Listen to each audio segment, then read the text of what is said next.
I am delighted to be here and speak with you about women veterans and mental health, and certainly a program that we've recently developed towards that end. Just a little bit about myself. I am a clinical psychologist by training. I'm the director of the Women's Health Sciences Division at the National Center for PTSD. That's a center for excellence that is in the VA. It's congressionally mandated to understand the psychological impact of military service on our veterans. There's 7 divisions, and I am the director of the women's division, and it is my honor and privilege to serve veterans in that capacity. I am not a veteran myself. I come from a long line of veterans and military service members. And again, I'm proud to serve in that capacity. I also have an academic hat. I'm an associate professor in the Department of Psychiatry at the Boston University School of Medicine here in Boston. And it is through that hat that I'll describe this program, Woven, and which I'm the director of as well. I want to give a shout out to the funders of this program that I'm going to describe. The National Center for PTSD certainly offers us support, as well as a number of foundations, including Walmart, the Oak Foundation, the Texas Veterans, and the Bob Woodruff Foundation. And of course, we are supported by Boston University as well. So women veterans, oftentimes when the general population, and certainly even some service members and veterans, when we think about who is a soldier, when we picture a United States Armed Forces service member, we often think of a man. And this is with good reason, because the vast majority of our soldiers and our veterans are men. But women have always been part of the armed forces and an integral part of the armed forces, and are indeed now the fastest growing segment of the armed forces, which of course translates into the fastest growing segment of the veteran population. And so it is incredibly important to note that of the 2 million United States women veterans, these women are strong. They have grown personally and professionally over their service, but many face unique challenges.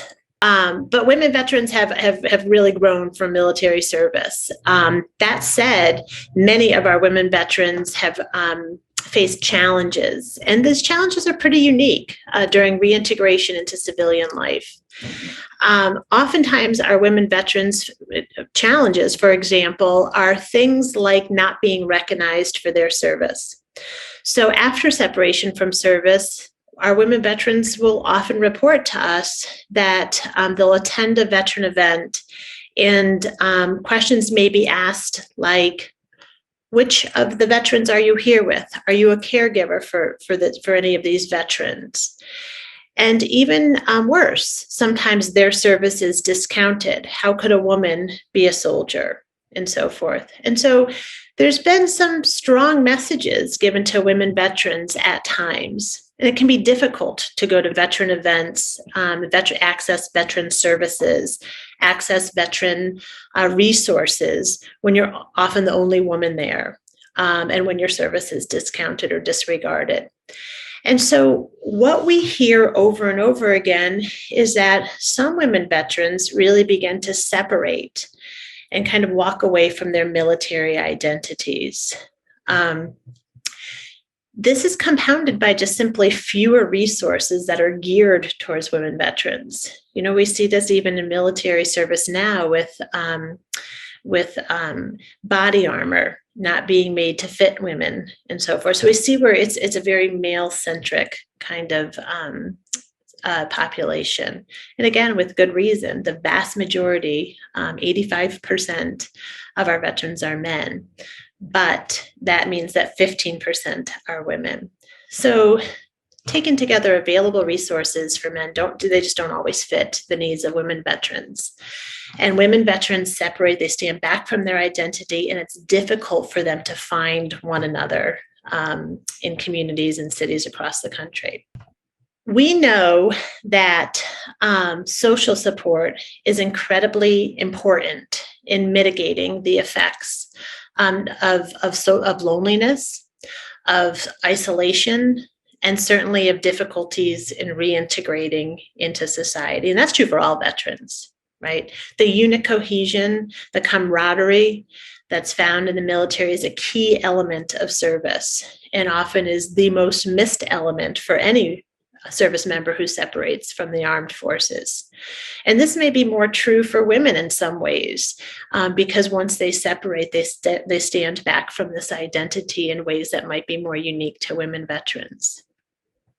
And so in our veterans' own words, some quotes from some of the women in our woven community, it really just comes down to that trust. Another veteran opening up to a veteran so we can share that common bond. I'd lost this after service and then found it again in woven. And the camaraderie of woven, it's like I have a group of sisters, Army, Air Force, Marines, Navy, whatever. We all have a common core. The discipline, the following orders, being a woman in the military, that's the core connection. If I'm connected with a woman who has served in the military, I've found my sisters. And so it was really based on this information that we were given and the stories that we'd heard from women veterans in our lives, in our community, in our clinical care, that we decided to develop this program called the Women Veterans Network. We said, what if we built a national network where women veterans can find one another again and reestablish these connections that were so important in the military and that are so important for human beings, to find other women who have walked this unique path of service. And so we began Woven, and that's the project that I'll tell you about today. And essentially, the mission of Woven is exactly what you see here, to provide a social network of women veterans really designed to foster these connections and to build these relationships in local communities and across the nation, to find one another. And so building such a community really takes a village. These are some of the members of our core team. That's myself and my co-director up in the top left-hand corner with our outreach coordinator. We have national consultants, our associate director. We have a number of different tech staff and so forth, all of whom are an integral part of this mission, and even including one of my dogs up there in the corner who is constantly dressed in woven garb and shows up everywhere. And so the Woven program, our overarching goal is to really target the need for social support and connections among our women veterans. So this was developed through Boston University, as I mentioned, with the support of a number of different foundations, support for which we are really grateful. These were foundations that really said, there's just really not a lot out there specifically for women veterans. And what we hear over and over again is that there's lots of veteran resources, but when women try to access them, they're often not the right fit for all of the reasons that I spoke to earlier. Woven is led by myself and my co-director, Dr. Amy Street. And to date, we have over 3,000 women veterans enrolled.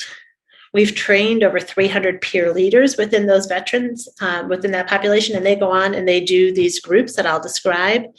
And from those, we have trained 16 national trainers who now help Dr. Street and I with all of the online trainings to really grow this program. I have to say, we had this idea about 4 years ago now, and we piloted it with 6 veterans, 3 pairs of 2 in 3 different cities. We had no idea whether this was something that would be helpful, that would be well received.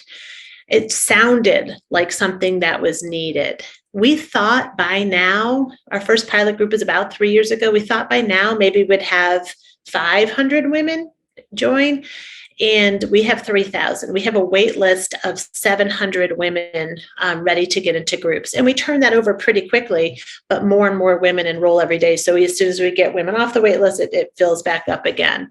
My point in that is that the need is really substantial, and it's really filling a gap. Even in this pandemic, or maybe especially in this pandemic, we pivoted to online modality, and we're able to reach many more women veterans and kind of support them through the loneliness and isolation that was unique to the pandemic. So the idea of Woven was really to connect women veterans of all services, all eras, all branches, we clearly say that any person that identifies as a woman and served in the United States Armed Forces is welcome to join Woven, period. And we don't worry about rank. We don't worry about what branch. We don't worry about age or any other kinds of demographics. Any woman is welcome to join us. And this is us. This is the national trainers and some of the staff on the midway before one of our national trainings. And they're just a great crew. So basically what we're doing is we're seeking to empower these veterans by providing information and education and resources. Certainly we partner, I'll talk about who we partner with and get a lot of resources into women veterans' hands. But really the heart and soul of the program is to connect in-person groups. Now we have online groups, and then we also have online national forums. So I thought I would insert a video here because our women say it far better than I ever could in terms of describing what the core of the actual program is. So for one of our quotes, being a part of Woven means I belong. The feeling of belonging to the military is monumental to me, and now as a veteran, I get to feel connected again. The advice that I would have for women transitioning out of the military today is that stay connected. Stay connected with your comrades, but become more connected with your community. And Woven is a vehicle to do that. I would tell that woman to take some time to find out who she is. Because for so long, we were sergeant or chief or lieutenant, and we don't know who we are. So find out who Brenda is. Look for your sisters. I think one of the most important things that happened for me when I got out was an overwhelming sense of loss. I was grieving my brothers and my sisters and that sense of community. I spent years of my life eating, sleeping, walking, showering with humans, and then all of a sudden I was doing those things individually. And it felt kind of like a loss of limb in a way, like a spiritual loss. And so I really needed to find other people I could relate to and really needed to find community that made sense to me. And so what I encourage women to do that are transitioning out is to find their tribe. Find the other sisters in their world that can relate to them, where they can feel comfortable, you know, where you can let your hair down and cuss as you need to, and just be yourself. I think it's important for us to feel understood and seen, and Woven provides that in a way that nothing else I've experienced has. How you felt in that moment, you are 100% successful in overcoming that thing. Mm-hmm. So don't, small victories, big victories, take it as a victory. It's a win. You won. You are here today.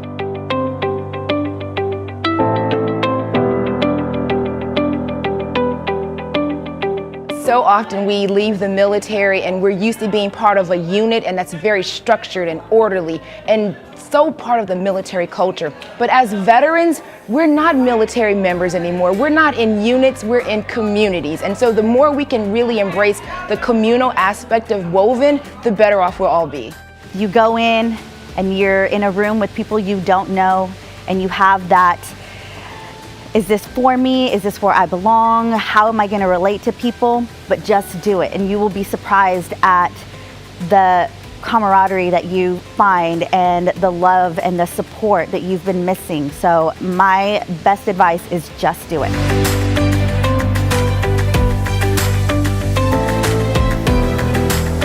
It's worth you taking that first step. It's worth you overcoming your fears and connecting with your women veterans. Because at the end of the day, we're all the same. Just come. You have nothing to lose and everything to gain. Just come.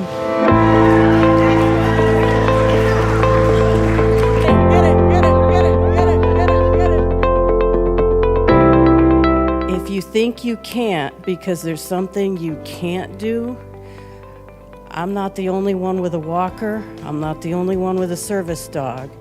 Do it for you because you can.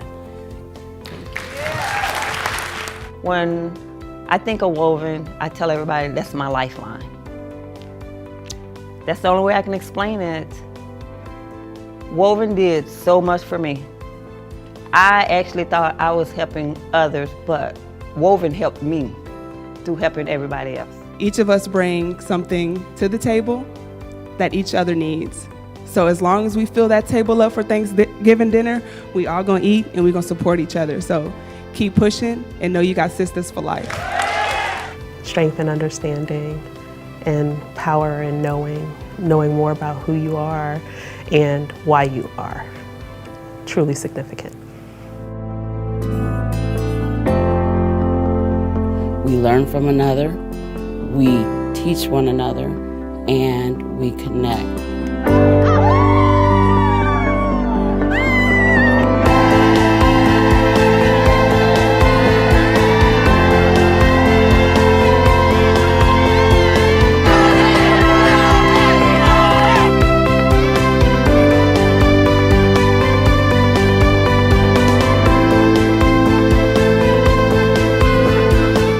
Of women that I trained with were amazing. Spending time with them has been empowering and liberating because where I live there are really no services for women veterans whatsoever. And my hope is that I can impart a sense of strength, hope, empowerment, and freedom to other women veterans as I begin my journey as a peer leader. I want to get comfortable leading and putting aside my own fears. What I faced in this was conquering fear, anxiety, and panic, only to find that so many of us face the same challenges. I would tell other women veterans to do this afraid, and they will leave empowered. With Woven, we rise because we lift others.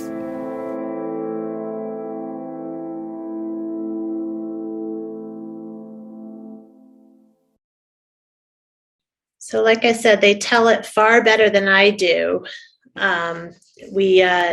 It's really remarkable to when a group of powerful women like that are together, and it's remarkable when Woven, as some of our pioneer veterans said, has become a household word. It's really, the title of this talk is the voice of women veterans. And, like I said, we built this party, this organization, but we weren't sure if anybody would come. And so many have, and so many more will. And it's a conduit for many of our veterans to really have a voice. They've been featured in the New York Times, on NPR. Oprah in her Oprah magazine did a feature, a story on us not too long ago. AVOW magazine. The program was included in the appropriations bill recently, and some of our women were able to speak with Congresswoman Brownlee in a panel discussion when she came out and visited us when we were doing a training in San Diego, to really understand more about the unique challenges of women veterans. And so all of these kind of larger platforms and stages have really been kind of the icing on the cake in many ways. The program has really come to mean a lot to a lot of women and really help women find empowerment and also their voices. So what do we do? What is Woven? Essentially, the kind of core component of Woven is that we have developed an 8 meeting curriculum. And we bring in peer leaders. We basically recruit women veterans, anyone who wants to be a peer leader. We bring them into peer leader trainings. We do them online now. We used to do them in person. And they're led by other veterans who have expertise in the program. And we develop this curriculum. And every week we have a theme. And some of the themes are things like transitions and balance, stress relief, and so forth. And each week there's a structure to the 90-minute meeting. And that's essentially one page. So example, this is one page is transitions. That's the one page. And then connections, that's the one page. And there's something to do, something to get the conversation started. And then we have developed discussion questions that map onto to kind of the theme activity. And this is really helpful for people who don't know each other. You heard it was Leandra, one of our veterans, say, it's difficult to walk into a new group, to make those connections with a room full or, 6 to 8, 10 people that you've never met before.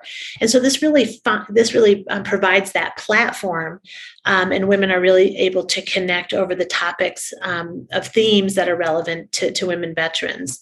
The whole curriculum was developed with certainly, the empirical literature, but also with lots of focus groups with women veterans. So we really see this as a program for women veterans by women veterans.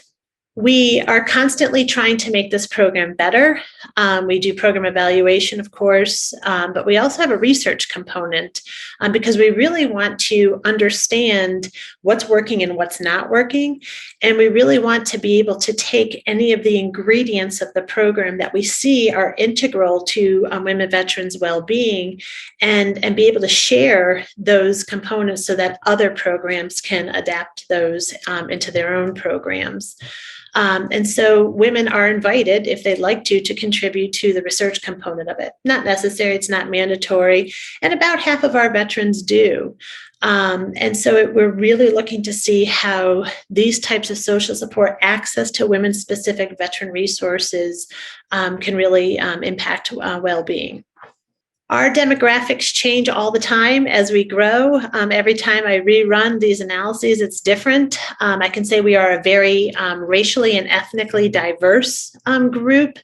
And we are also diverse in terms of age. We really run the gamut from early 20s all the way up till 70s. So those are some of our kind of individual demographics. But with respect to military service, the average time of our veterans is about 11 years in service, but you can see that there's a substantial range, which always makes for really interesting conversations and a lot of really good stories. These are, in terms of branch of service, these change all the time. But basically, as of most recently, we were most represented with Army veterans, and this tends to fluctuate a little bit over time. Most of our membership were active duty, and with respect to military occupation, the majority were in service support. Our combat support and combat arms are growing as more opportunities have been opened to women in the military. We'll see more and more veterans with those experiences coming out. And about half, or over half, have deployed overseas in support of a host of different wars, with the majority being in post 9/11 wars. I won't get too much into data around this, but just some of our program evaluation data shows that over the course of the meetings, members largely enjoyed it, and it added value to their lives. Those are the different topics. We expected that this would certainly improve mental health and well-being and certainly improve social life, but we were surprised to see that women really reported a positive impact across domains of functioning, with almost half reporting that this was a positive impact in their work or school life, recreational activities, religious life, family life, and even physical health. So we were glad to see that the effects of the social support and connections were really translating into different aspects of life, which was a nice surprise. And then with respect to next steps, a couple of different things that our women have asked. So this is an 8-session program, and women would complete it and they would say, okay, what's next? And the goal was for the groups to go on and really continue with their kind of support and connections, and many have gone on to different kinds of activities and philanthropy and all kinds of clever things. And so that is happening. But women really wanted to have something more structured, and they wanted to really expand the network. And so one thing that we've done recently is develop what we call alumni groups. And so women can sign up for an alumni group, and they can join that group nationally with women all over the country. We still keep them small, like around 8 to 12 women, so you really can kind of make those connections. But it's an opportunity to meet new women. or they can continue with their own cohorts and do these alumni groups, with their own scheduling and so forth. So they have those options. But another thing that our women veterans kept telling us is that if only I'd had this program when I transitioned from service, my reintegration into civilian life would have been a heck of a lot less rocky. And so we heard over and over again, why aren't we doing these for women who are fresh out of the military, for women who are on the verge of transitioning from the armed forces? And so kind of backing up to some of the things I alluded to before, military unit cohesion is extremely important in the military for all of the reasons that we know that that's true. We know this is a big component of basic training. We know that basic training for many service members occurs during key developmental periods, in a time when you're separated from, what you've known. Starting service is a completely novel environment. And so really relying on one another is really a goal of basic training, teaching that cohesion, creating that connectiveness. And we know that when that is achieved within units, within the military, that strong unit cohesion is clearly associated with all kinds of good outcomes, overall mental health, well-being, and feelings of enjoyment, wanting to be here and belongingness. So you can imagine that when this unit cohesion, this camaraderie has been so accentuated in the military for all of the good reasons that it is, and then somebody is separated from this feeling of family and belonging, there can be significant transition stress. And this is true for all veterans. This is true for anybody that separates from military service. This isn't specific to women. And there's all kinds of documented transition stress. And particularly, this really might end up posing as a threat to self-identity and to your own sense of self-worth, which is exactly what we were hearing from women veterans, down the road. So like I said, Bridges, we developed a program. We listened to our women veterans, and we developed this program, Bridges. And this is an expansion of Woven. We said, what if we were able to develop a model where we reached back to women on the verge of transitioning from military into civilian life. And we connected them with women veterans in Woven who are trained to be mentors, who are trained to really serve as a guide through this process. And behind our guides, we have this entire backdrop of a national community of women veterans, as well as the partnerships that we forged with all different organizations. And so we call this Bridges because we're bridging back from being veterans into service. And that stands for building reintegration from dreams and goals to execution and success. And so we piloted this over the last year, and it was really successful. We learned a lot of lessons from it, but it was a successful adventure. And we continue to kind of promote this, and we'll continue to recruit women and develop this continuing mentorship model. We also have paved the path for our women veterans to progress through Woven, and many of them have done so by just being outstanding members of the community. Women can go on from being a group member to a peer leader. They can go on to become a national trainer who will then go on to train more peer leaders nationally. And then from that group, we have 2 national consultants. But we have a number of women who we've just recognized as Woven champions, and we have coins that we're able to really recognize their contributions to our program.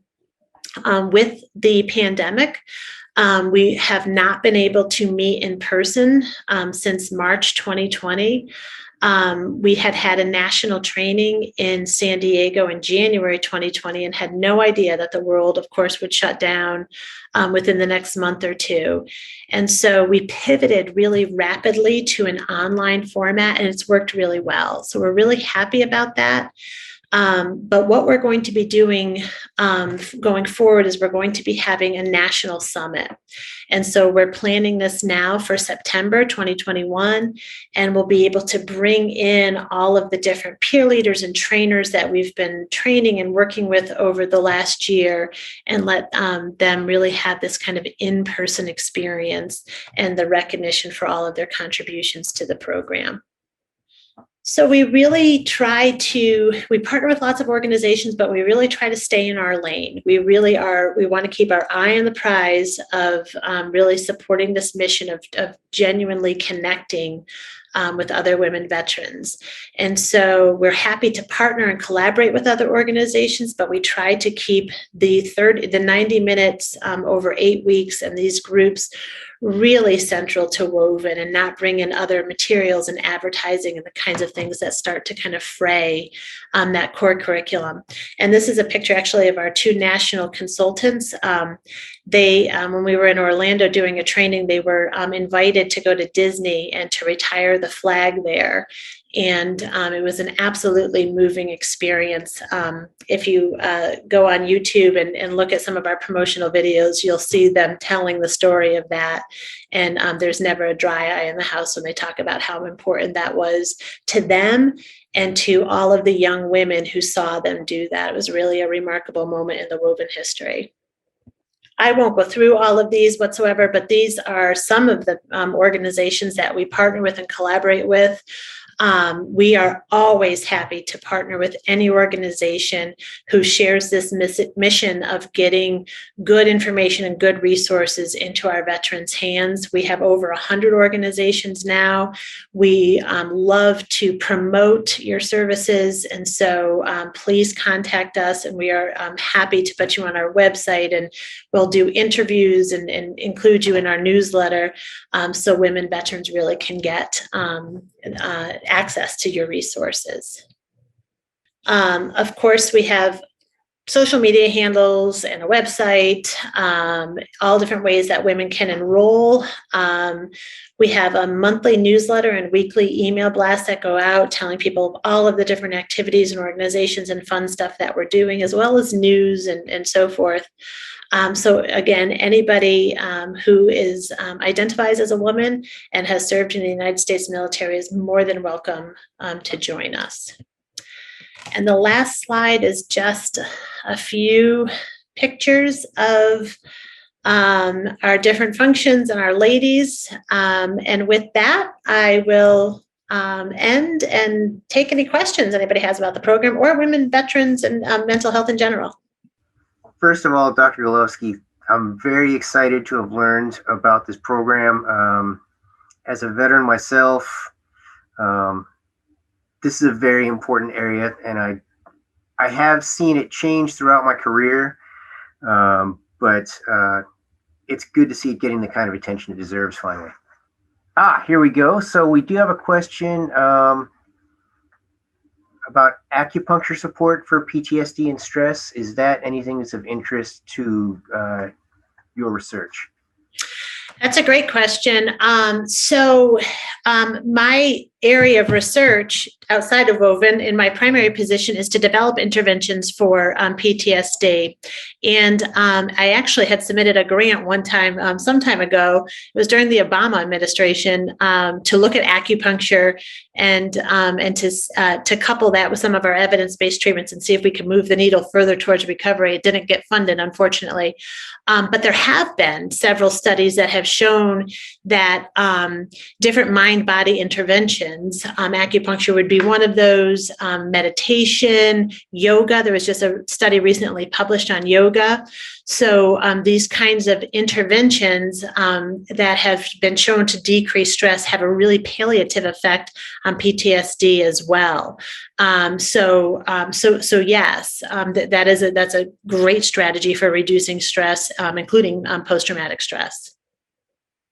So how long have you been doing this kind of research with the PTSD in women veterans? So I began my I won't tell you about graduate school because I don't really age myself, but about 20 years ago now is when I became a professor. I actually started at the University of Missouri, St. Louis. And worked with veterans and civilians. And then I contracted with the VA for about 10 years, where I developed one of the dissemination programs with Patty Resick and Candace Monson and Kate Shard, and we basically disseminated cognitive processing therapy across the VA. So I contracted with them to do that for 10 years. So I served veterans and developed those interventions in that capacity. And then about 6 years ago, I came to the VA formally, and that's where my position is now. And so since then, my research in its entirety has been to support women veterans, whether it's understanding the psychological impact more broadly speaking, but also certainly to continue to develop interventions to treat PTSD specifically. So a long time.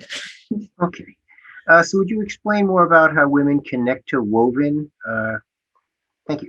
Yeah, sure. So any woman is welcome to go on our website and enroll. And it's very simple. Our website is wovenwomanvets.org, and I can put that in the chat if that's helpful. And so women can go on there and enroll. In terms of how women find out about it more broadly, we have a number of different recruitment strategies. But I have to say that word of mouth is probably one of our biggest recruitment strategies. Women, the word kind of spread like wildfire. We also do Facebook ads. We actually just took out our first formal ad in Military Times. So we'll have an ad there. AVOW just published an ad. And that was very kind of them. They actually did that cost-free and did a beautiful spread on the program. And so we get a lot of support from kind of a popular media. I mentioned the Oprah magazine. Of course, we get a big bump in enrollments after that, the New York Times article, and so forth. So women find out about it in all kinds of ways, but it really just requires going to the website and enrolling, and we'll put you in a group. You can enroll in a group that meets your scheduling needs. Okay. Is there a Woven group in the Richmond area? We do have trainers in the Richmond area. So right now, all of our groups are online, so you can pop into that group. But then as soon as CDC regulations and herd immunity and everything else happens, we'll be getting back to in-person groups. And so the best way to kind of get connected with women in that area specifically is just to go on our website, contact us, and someone will get back to you with probably more women veterans than you can ever imagine. They'll probably. Don't see any other questions popping up in the chat, so I'm going to go ahead and bring it to a close for today. Thank you all for joining us, and thank you, Dr. Tara Galovski, for helping us learn more about our world. Please join us next week. On Wednesday at noon, we will be featuring Dr. David Hone. He's a senior lecturer in zoology at the School of Biological and Chemical Sciences at Queen Mary University of London, and he will be presenting Spinosaurus, hell heron of the Cretaceous. So you may or may not know, we do have a major exhibit coming in this summer, and so we will be featuring some paleontology speakers coming up over the summer. So this is kind of a teaser for the Tyrannosaurus exhibit that's going to be coming in, and we definitely hope we can see you all for that. But until then, join us next week for Dr. Hone for Spinosaurus, hell heron of the Cretaceous. Thank you all for being here today. Until next week, stay safe and stay curious.